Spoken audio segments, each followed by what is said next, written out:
Masih bingung apa sih grooming dan etiket itu?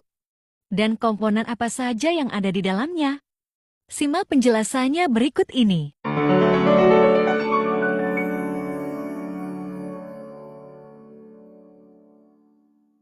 Adalah bagaimana mempersonal brandingkan diri kita, gitu ya. Jadi memang ada beberapa komponen nih untuk membentuk personal branding diri kita. Artinya kita bisa ciptakan personal branding itu. Yang pertama adalah melalui komponen bagaimana kita terlihat natural. Tapi natural juga terlihatnya elegan gitu. Natural, elegan, lalu terlihat karismatik dan juga berpenampilan profesional. Nah, itu ada caranya gitu loh. Jadi ada dua faktor penting di sini untuk menampilkan personal branding kita agar terlihat natural tadi, juga terlihat elegan, kemudian juga terlihat karismatik dan profesional. Nah, dua hal yang harus dilakukan adalah kita harus tahu dulu nih grooming kita.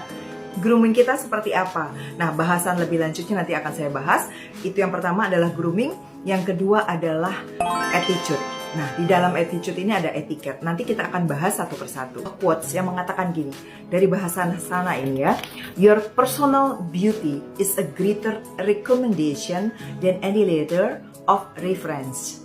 Artinya gini, kita sama-sama tahu ya, pribadi yang elegan itu adalah rekomendasi yang jauh lebih baik dari surat referensi manapun.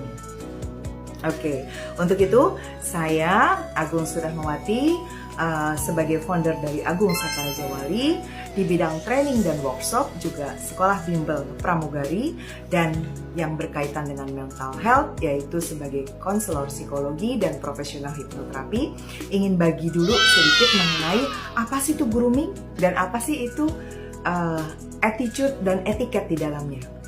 Grooming ini adalah bagaimana kita cara menampilkan diri kita dari sisi penampilan kita secara keseluruhan, dari riasan kita gitu ya, kemudian dari aksesoris yang kita kenakan, kemudian dari bagaimana kita memadu-madankan warna, terus kemudian juga bagaimana kita berpakaian sendiri supaya bagaimana kita terlihatnya natural gitu, tidak menor dan tidak berlebihan. Karena grooming ini yang kita tampilkan dari penampilan diri kita itu sebagai first impression kita gitu. Kesan pertama yang ditangkap oleh orang lain terhadap kita. Jadi grooming yang kita tampilkan adalah sebagai first impression orang lain terhadap kita.